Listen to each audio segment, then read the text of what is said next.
បើសិនជាមនុស្សស្រីមានប្រហែលចំណុចហ្នឹងមានន័យថាមនុស្សស្រីហ្នឹងស្មោះខ្លាំងមែនតើអ្នកនរគ្នា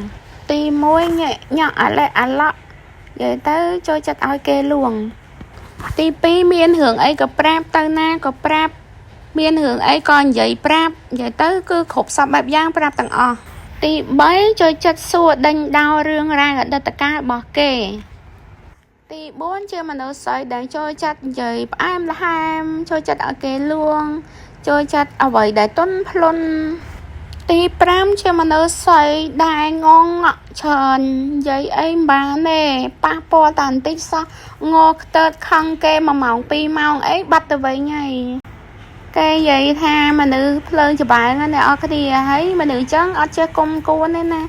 ស្រឡាញ់គឺស្រឡាញ់ស្មោះគឺស្មោះប៉ុន្តែគេចង់បានចំណាប់អារម្មណ៍ក៏ដូចជាការថ្នាក់ថ្នមការមើលថែការយកចិត្តទុកដាក់ពីដៃគូម្ខាងទៀតនិយាយទៅបើអ្នកបានមនុស្សស្រីបែបហ្នឹងចាប់ទុកថាជាមនុស្សមួយដែលសំណាងខ្លាំងមែនតើព្រោះមនុស្សស្រីម្នាក់ហ្នឹងស្មោះខ្លាំងណាអ្នកនរគ្នាតែខ្ញុំគិតថាមនុស្សស្រីម្នាក់ហ្នឹងងាយយកអ្នកណាគេទេអ្នកនរគ្នាអើយដោយសារអីគាត់ទៀមទាច្រើនពេកណាអញ្ចឹងមនុស្សប្រុសអត់អាចធ្វើបានទេហើយម្នាក់ស្រីនោះគឺជាខ្ញុំនឹងឯងនិយាយលេងអ្នកនរគ្នា